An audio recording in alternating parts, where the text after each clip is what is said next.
Welcome back to the deep dive. You've given us a really fascinating stack of sources this time. It looks like September 2025 was, well, a pretty foundational month for the Pi network. Yeah, absolutely. A huge month. We're going to dive deep into these updates, covering, everything from the core code right through to some pretty aggressive global market moves. It really was a month defined by a kind of internal paradox, if you look closely at the source material. How so? Well, September 2025 was all about building infrastructure for millions of users, focusing on mass crypto adoption.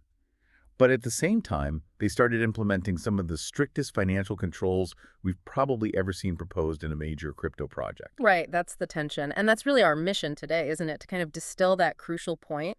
We need to cut through the press releases and figure out what technical upgrades are genuinely live now and what do these strategic ecosystem milestones actually mean.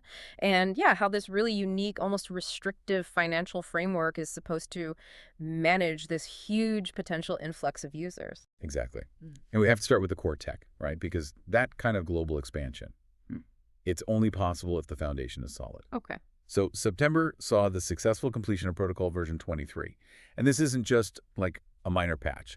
This is foundational architecture, and it's built upon Stellar Core v23.0.1.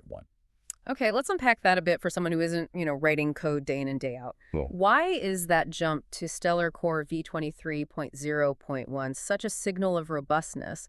What does relying on that specific code base really imply about, say, their security or decentralization efforts? Well, it's mainly about leveraging established, battle-tested technology. Stellar, it's known for its speed, and it has a specific consensus protocol. It's a bit more controlled than, say, a traditional proof-of-work system like Bitcoin. Right. So moving to the latest Stellar iteration means the Pi network inherits all the crucial security fixes and operational efficiencies that come with it.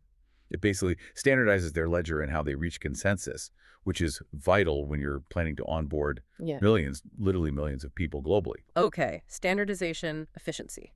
That makes sense. Especially when you look at the features this protocol upgrade actually enabled. Let's talk about smart contracts first. Right, so smart contract integration. That means developers finally have the tools to build decentralized applications dApps natively on Pi. Before this, the utility was pretty limited. Now, the network can actually start supporting complex, autonomous applications. The sources also highlight standardizing the infrastructure by adding full Linux node support. That's critical for making the core network more decentralized and stable, especially across different professional server environments. And the scaling boost sounds immense. We're talking about enhancing capacity to handle up to, 1,000 transactions per block? Right. That seems like it directly addresses the potential bottleneck you'd get with their existing massive user base. It connects directly to the push for speed, absolutely. But nowhere is that drive for speed more evident than in the updates they made to identity verification, KYC. While they were shoring up the back end with Protocol v23, they were simultaneously tearing down the front-end barriers for new users.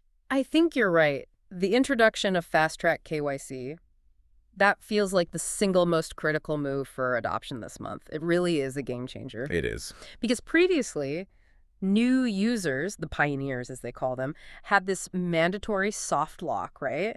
They had to complete, 30 mining sessions? Yeah, 30 sessions. Before they could even apply for KYC, the Know Your Customer verification. And that 30-session requirement, it was a huge barrier to, instant use.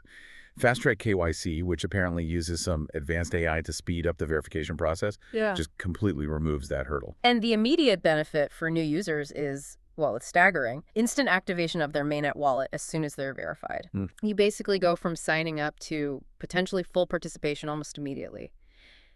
But here's my critical question on that. If they're trying to onboard millions instantly like this, doesn't that raise massive security concerns or liquidity issues down the line? How are they balancing the speed with control? That's the core paradox we're tracking here, yeah.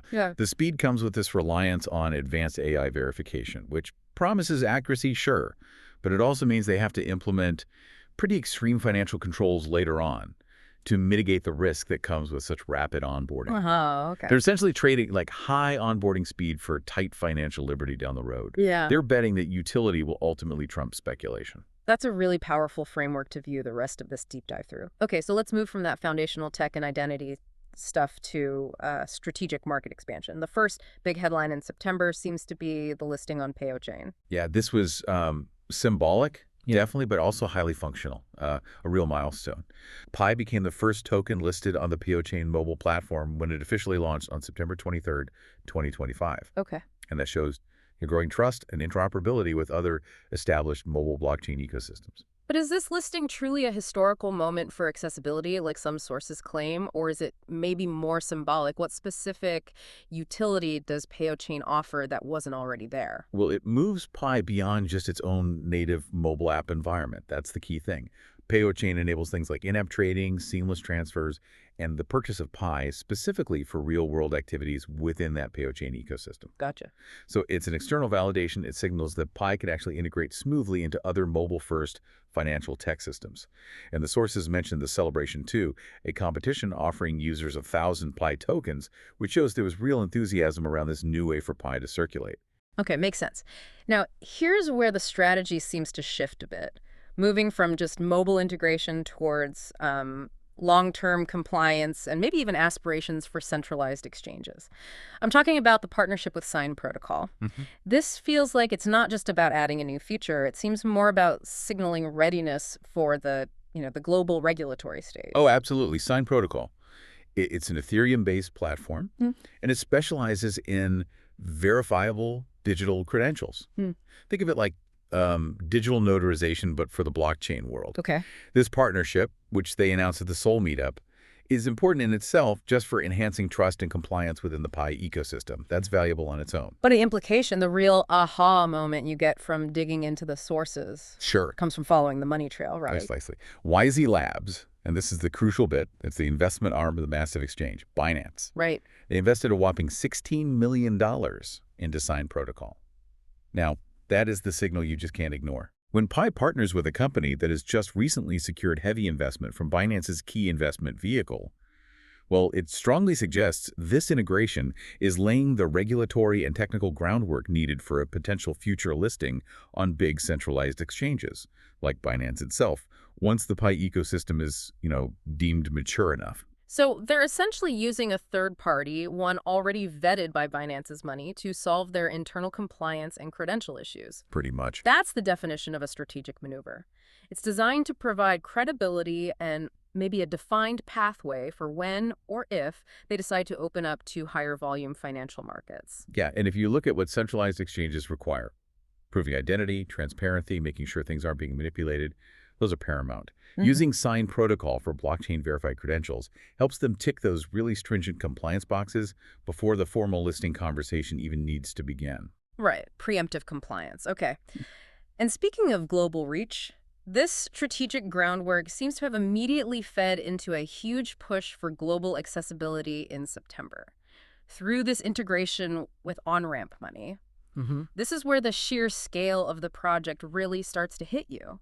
Yeah, this integration alone extended Pi's purchasing availability to over 60 countries. I mean, just think about the regulatory complexity involved in opening up access across 60 different jurisdictions all at once. It's huge. On-ramp money basically solves that problem of local currency conversion. It allows users to directly purchase Pi using their own national currencies. And the sources really emphasize that this wasn't just a free-for-all, right? They're using KYB-verified partners, that's Know Your Business like TransFi and Banksa, to ensure compliance during these transactions. Exactly. Which again suggests this very controlled distribution model. It looks like they're actively prioritizing utility and compliance over the kind of chaotic speculation you often see during initial token rollouts. That's right. And the source material gets specific about how localized this approach is. They didn't just vaguely mention payment methods. They cited support for regional systems like Gcash and Maya in Southeast Asia and Alipay in China. This focus really demonstrates a deep commitment to localized, regulatory-friendly adoption rather than just relying on generic global payment rails. And this push for utility wasn't just limited to payment stuff. We also saw a major focus on the developer community, didn't we? The Pi Hackathon 2025 Midpoint Showcase on September 19th. Yeah, that highlighted applications centered specifically on real utility, integrating AI technology and open source projects. So the focus areas themselves seem to confirm that non-speculative mission again. Definitely.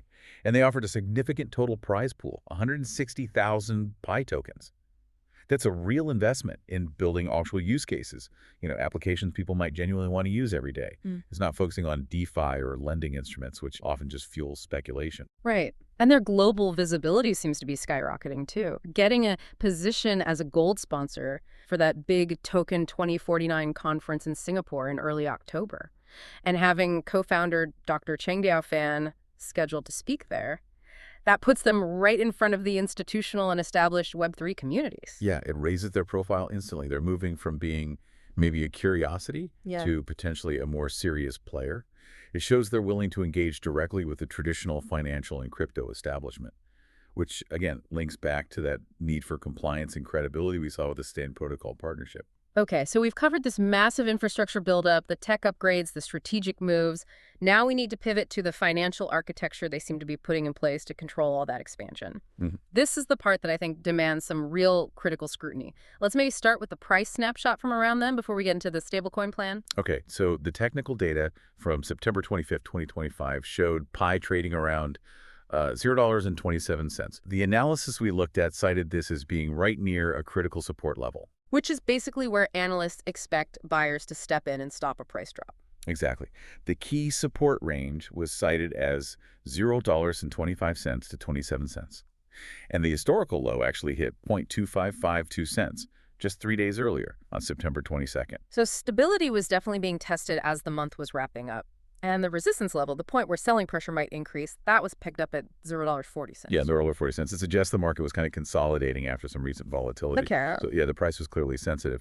But the really mind-bending detail in the sources concerns their planned stablecoin. Ah, yes, the stablecoin. They were very specific about its purpose, strictly for payments and fiat transfers.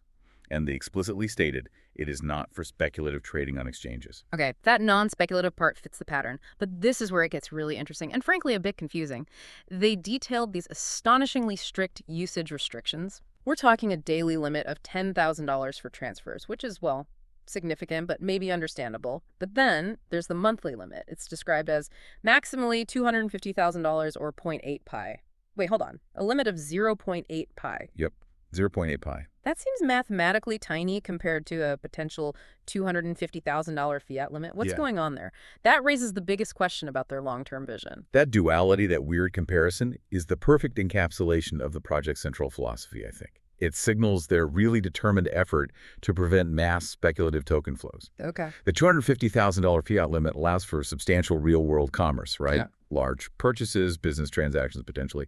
But by capping the pi equivalent limit so ridiculously low at just 0.8 pi, they are basically throttling any ability for high-volume traders to use the stablecoin for pure price speculation or arbitrage within the pi system itself. Wow, so the message is crystal clear then. You can use our ecosystem to move significant fiat value for actual goods and services, but you absolutely cannot use our system to just shuffle vast amounts of our native coin around purely for financial gain. Exactly. They're managing liquidity and regulatory compliance with extreme precision, focusing purely on the real-world transactional movement of value, not the coin's speculative value. Precisely. They are prioritizing compliance, utility, and stability over the kind of high-volume financial freedom that's typical in more unconstrained crypto markets. And it connects right back to the strategy we saw with fast-track KYC, doesn't it? Yeah, it does. Speeding up onboarding has to be counterbalanced somehow, and here it's with extreme control over the financial throughput later on. What a monumental month. Just looking back, September 2025 seems to be when the Pi network really completed its v23 technology stack. They eliminated that huge user barrier with fast-track KYC, and they secured massive exposure through the Payochain listing and, maybe more importantly, that Sign protocol partnership, which points directly towards future CEX compliance. It really paints a picture of deliberate, carefully managed ecosystem maturity. They've built the technical capability for global scale, and they've secured the necessary compliance signals, or at least pathways towards them. The technical groundwork looks solid, the market exposure is expanding, but it's all being done under this incredibly restrictive financial architecture, seemingly designed to manage the risks of that very expansion. Okay, so here's a final thought then for you, the listener, to maybe carry forward based on everything we've just unpacked today. We've seen this clear duality this month, this really aggressive push for mass crypto adoption reaching 60 countries, welcoming users almost instantly, paired with these extremely tight financial restrictions on their proposed stablecoin, especially that, frankly, bizarre monthly limit of just zero point 0.8 pyre.